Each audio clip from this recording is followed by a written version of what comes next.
A shabby-looking man dressed in a worn-out jacket and scuffed shoes stood afar, hesitant and gazing at a bank. But this wasn't just any bank. He was looking at one of the most prestigious financial institutions not only in Spain, but in the entire world, where only the wealthiest elites conducted their business. The building was no less than a castle, with several high-end luxury cars parked outside. Inside, the marble floors gleamed beneath massive crystal chandeliers. The man walked into the lobby, which was filled with people dressed in tailored suits and expensive watches. His messy hair and tired expression immediately marked him as out of place. The young teller behind the counter raised an eyebrow as he approached, giving him a quick once-over. A smirk played at the corner of her mouth. "Sir, are you sure you're in the right place? I saw a bank on the sign outside, so I think I am. This isn't just any bank. This is Banco del Sol, one of the most exclusive financial institutions in the world. I know I'd like to withdraw $10 million from my account." The man placed his client card on the desk. The teller couldn't believe her eyes, because it was unlike any card she had ever seen. The unique design threw her off for a moment. She took a closer look, but still didn't recognize it. Can you wait a moment?" The teller went in the back and showed the card to her colleagues. They all shook their heads in disapproval.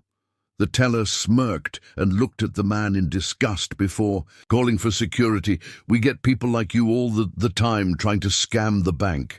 Hey, the man was immediately surrounded by security guards who tried to drag him out, but his strong physique made it difficult. The bank manager noticed the commotion on the CCTV and rushed out. "What's going on here? He's probably some druggie trying to scam the bank." The teller handed the card to the manager. His eyes widened as he examined it instantly. He signaled the security guards to back off. He made a slight bow to the man. "So would you mind stepping into my office for a moment?" The man followed the manager into a luxurious office. The manager gestured for him to sit and place the card on the table.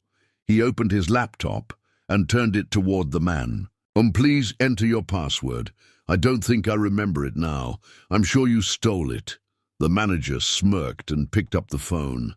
But the man noticed a biometric option next to the password field. Without saying a word, he placed his thumb on the scanner. The biometric verification succeeded, and the account opened. The phone slipped from the manager's hand as he saw the screen.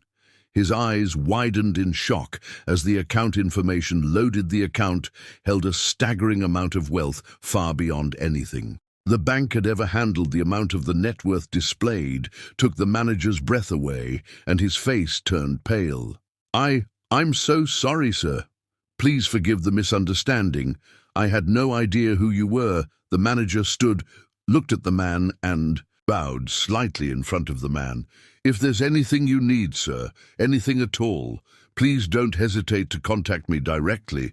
I'll personally manage your accounts and assist you with any financial advice you require. This is the opportunity of a lifetime for me, mister." This man was Steve Calder, and a year ago his life had been entirely different until everything changed. The night before his wedding, Steve had been engaged to Sarah for a year, and now the day they had been planning for so long was just around the corner. In his hands, he carried a glass box filled with keys, the very flowers Sarah had dreamed of decorating the chapel with. Although they hadn't been available, Steve wanted everything to be perfect for her. So he had them specially shipped. He hadn't told her he was coming, imagining the surprise and joy on her face when she saw them. But as he stepped inside the house, his world came crashing down when he heard screams coming from the bedroom. Steve rushed toward the bedroom and found Sarah lying in bed, but she wasn't alone. Another man was with her. Steve's heart plummeted. He stood there paralyzed as Sarah hurried to cover herself, her eyes wide with shock, and the man next to her went pale. "Steve, please. I'm so sorry. It's not what it looks like." But Steve couldn't move. He couldn't speak. Time seemed to stop, and the only sound he could hear was his own heartbeat pounding in his ears. He wanted to scream, to demand answers, to rage against the betrayal. But instead, he turned on his heel and bolted out the door. Steve sped down the road, tears welling in his eyes. As the night blurred past him, he stormed into his house and slammed the door shut. Steve hurled the glass box of flowers against the wall. Shattering it into pieces, he yelled and screamed at the top of his lungs before collapsing onto the couch. Tears streamed down his face. His landed on a framed photo of him and Sarah hanging on the wall. The pain in his chest began to shift, and anger quickly replaced the numbness. He couldn't leave things like this. He needed to confront her, to demand answers. No, he wasn't going to let it end this way. Just as Steve was about to storm out, a knock echoed through the house. He froze, confused. He wasn't expecting anyone's civil guard open up. Steve caught I usually open the door, only to be met by several armed officers in tactical gear, standing on his doorstep, hands where we can see them. Don't move, what the hell is going on? We have a warrant to search the premises we received. Intel that you're involved in drug trafficking. We're here to search your apartment for narcotics drugs. I don't even freaking smoke. The officers ignored his protests and signaled the rest of the team to start. Searching the apartment, Steve, still in shock, could only stand helplessly as they tore through his home. They rifled through cabinets, emptied drawers, and pulled apart the furniture as the search continued. One of the officers suddenly called out. He had found something. An officer held up a small bag of white powder cocaine. No, no, no. This can't be right. That's not mine. I don't even know how that got here. More drugs began to appear, hidden in cupboards tucked into corners of the house and in the furniture. They were bags of cocaine and other narcotics Steve had never seen before. Please, you've got to believe me.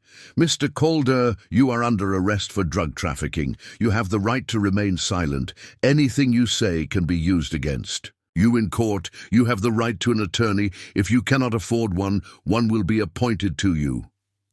The officer slapped handcuffs on Steve's wrists, and he was led out of his apartment. His neighbors peeked out from behind their doors, whispering, and watching as he was shoved into the back of the police van. The doors slammed shut, and the van sped away in just a matter of minutes. Steve had lost everything. He was betrayed by the woman he loved and accused of a crime he didn't commit. Steve sat in a small room, strapped to a cold metal chair. The walls were bare, except for a large mirror on one side. He knew it wasn't just a mirror, and he's being watched. The door opened, and a detective strolled in. He circled Steve slowly, sizing him up before taking a seat directly in front of him. There are two ways this conversation can go, the hard way or the easy way. Now, personally, I enjoy the hard way, but I'm going to give you a chance to try your luck with the easy one. Are you involved in drug trafficking? I've already told your men this is a mistake. Well, I'm glad we got the easy part out of the way. I swear I don't know anything about those drugs. You've got the wrong guy. Then what were they doing in your house? I don't know. Someone must have planted them. So you're telling me someone came into your house, hid drugs in multiple places, and left without you noticing? Yes, the detective smiled. He expected this response without a word. He pressed a button on the table. The door swung open, and two men entered the room. They grabbed Steve by the arms, yanking him out of the chair, and dragged him down a narrow hallway to another room. This room was darker, colder, and at its center stood a large metal tub filled with ice-cold water. Before Steve could react, they forced his head into the freezing water. The shock hit him instantly.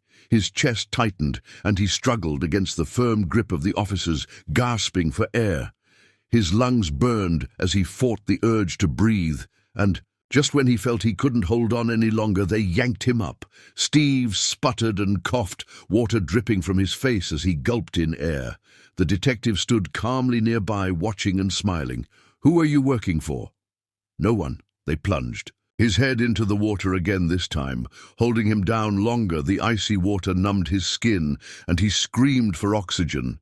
He thrashed desperately, but the hands held him firm just as he thought he would drown. They pulled him up again. Gasping and choking, Steve's vision blurred, and the room started spinning around him.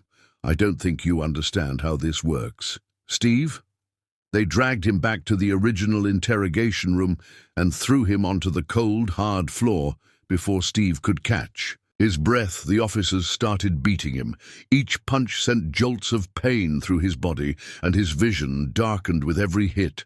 But no matter how much they hurt him, he couldn't give them what they wanted. He didn't know what they were asking. For after what felt like hours, the assault finally stopped. Steve lay on the floor, panting. The detective kneeled next to him. "You can stop this. Steve, just give us the names." Steve didn't respond. He couldn't.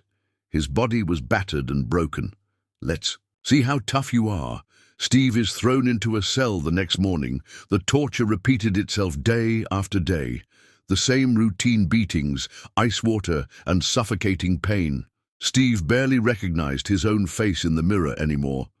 And then one day, they dragged him into a new room. There was a chair in the middle equipped with straps on the arms and legs. They forced him into the chair and tied him down. The detective entered, standing beside a Control P, his C. And then one day they dragged him into a new room. There was a chair in the middle, equipped with straps on the arms and legs. They forced him into the chair and tied him down. The detective entered, standing beside a Control P. His chair is capable of delivering a lethal dose of electricity, but I've adjusted it just enough so you'll feel the pain without dying. I swear I am not lying. One last time. Steve, are you involved in drug trafficking or not? How do I convince you I have nothing to do with it? The officers placed electrodes on Steve's body. The detective pressed the button, and a jolt of electricity surged through him. Steve SC screamed, but the sound was drowned out by the crackling of the electrical currents. Every nerve in his body was on fire when the shock ended. His body went and slumped in the chair. The detective crouched beside him once again. "You know how this ends. Steve, if I were you, I'd stop resisting. It's going to get much worse." "Yes." "What?" "Yes, I'm involved. Prepare him for the hearing." The detective smiled as he straightened up. The straps around Steve's body were loosened. He collapsed forward, barely able to stay conscious. The detective walked out of the room, leaving him on the floor. The officers dragged him to his cell and locked him up the next day. Steve was taken to court for sentencing. He sat in the back of the police vehicle, contemplating what his future might look like. The car pulled up in front of the courthouse, where a large crowd of reporters and journalists had gathered.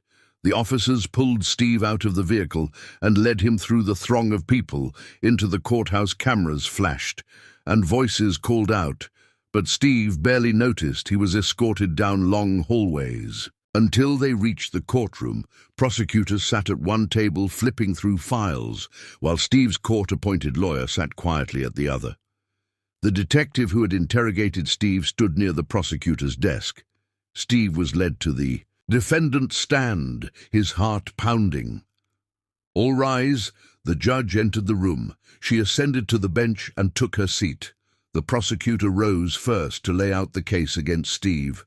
"Your Honor, the defendant, Steve Calder, was apprehended by the civil guard for involvement in a major drug trafficking operation. Significant amounts of illegal narcotics were discovered in his residence, including cocaine and other controlled substances. The case was presented, and all the evidence pointed squarely at Steve. As he sat there listening, he couldn't help but wonder who would go to such lengths to frame him. His thoughts kept returning to the man he had found with Sarah. The detective presented his testimony next, detailing how they received an anonymous tip about Steve. They followed the lead, uncovering what they claimed was a major trafficking operation. The detective informed the court that Steve had confessed to the crime during interrogation. "Mr. Calder, how do you plead to the charges of drug trafficking?" "Guilty, Your Honor." The judge finalized the paperwork and began delivering her verdict. "Mr. Calder, you have admitted your involvement in a serious crime. Drug trafficking not only destroys communities, but fuels violence and addiction. The evidence against you is overwhelming, and your guilty plea is duly noted for the crime of drug trafficking." I hereby sentence you, Stephen Calder, to 5 years in a state correctional facility. The gavel came down on the desk, and the fate of Steve's next 15 years was sealed. The guards moved toward him and led him out of the courtroom. The prison van stopped outside the state penitentiary. The doors swung open, and Steve was pulled out. The huge iron gates of the prison were opened, and he was shoved inside. The guards escorted him through a series of long hallway places. They walked narrow barred windows until they arrived at the intake room, behind a metal desk. A guard handed a clipboard to one of the men leading Steve. The guards removed Steve's handcuffs and motioned for him to undress. He hesitated for a moment, but then started taking off his clothes. Everything was tossed into a plastic bin. He stood naked in front of the officers, exposed and vulnerable. After a moment, one of the guards tossed him a prison uniform with his inmate number stitched on the front. Steve put on the uniform, and they shoved him into a small room where a camera was already set up. A guard stood behind it, ready to take his mugshot. Steve did. As he was told, he turned to give all the required angles for the photos. Once the shots were taken, he was dragged down another narrow hallway. He could hear the other prisoners talking, laughing, and sizing him up as he passed. The guards led him past row after row of cell doors until they reached his assigned cell. A guard slid open the metal door and pushed Steve inside. The cell was small and bare. It had a bunk bed with a thin, worn-out mattress on a steel frame and a metal toilet bolted to the wall. The guard locked the cell door and walked away. Steve stood frozen, taking in his surroundings. The weight of his reality hit him hard. 15 years. He had no idea how he was going to survive this. Slowly, he walked over to the lower bunk and sat down, burying his face in his hands. Suddenly, a raspy voice broke the silence. "Don't worry, it gets better." Steve jerked his head up. Startled, he immediately stood and looked at the top bunk, where an old man lay coughing. The man was frail, his skin sagging and bodygunt, but there was something unnerving about him, despite his sickly appearance. An intimidating aura clung to him. His dark, hollow eyes held a strange, unsettling energy. "I don't think it will." The old man smiled faintly and slowly stepped down, locking eyes with Steve. His voice was so heavy, each word seemed to pierce through Steve like a jolt of electricity. "You know, I haven't had a partner in a long time. Why? Because I didn't want one." Steve shook his head and sat back down on his bunk. He didn't have the energy to deal with this. To him, the old man was probably some deranged murderer lost in the last days of his life. Steve lay back down on the lower bunk, staring up at the metal frame above him. "You'll get used to it. Everyone does." Eventually, the old man's words ignited a spark of anger in Steve. He immediately grabbed the top bunk in frustration. "Only those who've done something wrong find peace here. I'm not a criminal, so keep your advice to yourself. I'm just trying to help. I don't need your help. You have no idea what it feels like to have your life ripped apart in a matter of hours. I was supposed to be married by now, living a happy life, probably on my honeymoon. But no, some criminal like you decided to screw everything up, and now I'm here. So no, it won't get better for me, and you can shut the hell up, all right?" "I hear you." He lay back down, pulling the thin blanket over himself. Then he closed his eyes, but sleep wouldn't come. No matter how hard he tried to block out everything, the thoughts swirled in his mind. He decided to keep his eyes shut and wait, hoping that eventually exhaustion would pull him into sleep. The next morning, Steve was jolted awake by the sound of metal, rods clanging against the cell doors. He was unable to stretch, as every inch of his body was sore from the harded line-up for roll call. Steve climbed out of his bunk and joined the other inmates in line after roll call. He headed straight for the bathroom. As he walked down the corridor, he noticed 2 prisoners watching him. They exchanged smirk, but said nothing. Steve ignored them and continued on his way inside the bathroom. The showers were covered by thin, tattered curtains that offered little privacy. Steve found an empty stall, quickly undressed and turned on the faucet as the water hit him. He began to wash, but a faint rustling sound behind him made him pause. He turned, scanning the room, but no one was there. He waited a moment, longer listening for anything unusual, but the room was silent. Shaking off the feeling, Steve turned the water back on. Just as he began to relax, the curtain behind him was violently yanked open. 5 men stepped into the small space blocking his way out. "What the hell? You can scream if you want, and we'll make this your every day. Or you can stay quiet and it'll be over before you know it." Steve froze, paralyzed by fear. His mind raced, unable to process what was happening. One of the prisoners moved closer, trying to pinch him against the wall. Steve shoved the man back, but another prisoner grabbed him from the side. Together they tried to restrain him, but Steve fought harder, pushing them off with all his strength. He made a break for the exit, but one of the men stuck out his leg, tripping him. Steve hit the wet floor hard, his body slamming into the cold tiles. The group pounced, trying to overpower him. They grabbed him back and tried to sexually assault him. Desperate Steve resisted, holding off harder, enraged. Their leader began beating him as they held him tightly and cheered on. Blood dripped from his nose and mouth as they brutalized him. Then suddenly the assault stopped and Steve fell on the floor. He looked up. In confusion, the 5 men stood, frozen in place. Slowly backing away in the doorway stood the old man, casually holding a towel over his shoulder. The prisoners who had been attacking Steve silently slipped away, vanishing without a word. The old man walked over and reached down, pulling Steve to his feet. "You all right, yeah?" He took a deep breath, trying to regain his composure. Slowly, he returned to the shower and turned the water back on as the water hits his body, the blood and the dirt from the fight swirled down the drain, passing birthmark on the lower back that resembled a scorpion. Steve entered the cafeteria where food was being served. He looked at the buffet laid out before him. Trays of bland, unappetizing food filled the table. There was grayish mashed potatoes, overcooked vegetables, and a lump of something resembled meat, but smelled like rubber. His stomach churned at the sight. Every dish made him feel nauseous. Steve reluctantly grabbed a piece of dry bread and a glass of water. He turned to scan the crowded seating area. Every table was packed with prisoners eating and murmuring in low tones. He didn't want to sit with any of them at the end of the hall. The old man sat alone at his table. Steve hesitated for a moment before deciding to join him. "Mind if I sit?" The old man nodded, and Steve sat down for a few minutes. They ate in silence. "Why were they scared of you?" "I don't know. I don't buy that. Those guys back there, they're all probably in some gang, built like they could rip someone apart. You look like you can barely throw a punch, but they backed off. No one even dared to say a word to you. What's really going on? You should ask them."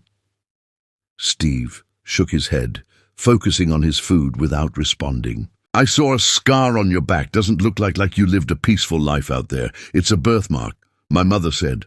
My father had it too. Is he dead?" "I don't know. He disappeared when I was 10. My family died when I was young too. We got caught in the crossfire between 2 rival gangs. I was the only one who survived, but a bullet hit my lung. Didn't matter much back then, but the wound's catching up to me now. I am sorry. But it's different. My father didn't die. He abandoned us, walked out one day, and never came back. Didn't even leave a note. Everyone has their reasons, even for leaving. I wonder what the reason was for my fiancé cheating on me. Life's full of reasons. You'll never understand how have you survived in here for so long, because I had something to look forward to. What doesn't matter, what matters is that you need to find something to help you pass the time, to keep you from going mad in here." Steve sank into the mundane routine of prison life. His days start blending together in a haze of monotony. Every morning, he woke up to the sound of metal rods clanging against the bars of his cell.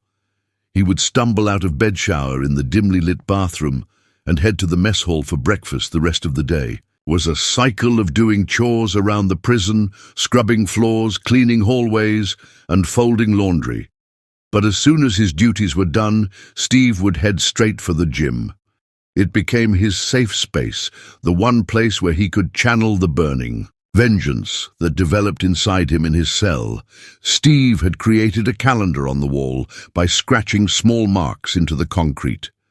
Each mark represented a countdown to the end of his 5-year sentence. Every time he carved another line, he imagined the day he would finally be free to confront Sarah and hunt down the man she cheated with. In his mind, he pictured them living a happy life, maybe married by now, enjoying the life that had been stolen from him. But all of that was going to change. He was determined to make them pay, to tear their world apart as they had done to his. The gang members didn't bother him anymore. Steve spent most of his time with the old man.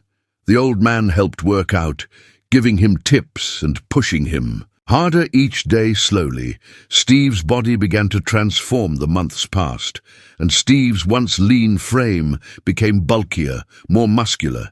His body was now ripped, and each muscle was defined. The mundane prison life no longer consumed him. His focus was entirely on becoming stronger, preparing for the day when he would leave this place. An entire year passed one day, as Steve was deep to his workout at the gym bench, pressing more than he ever thought he could.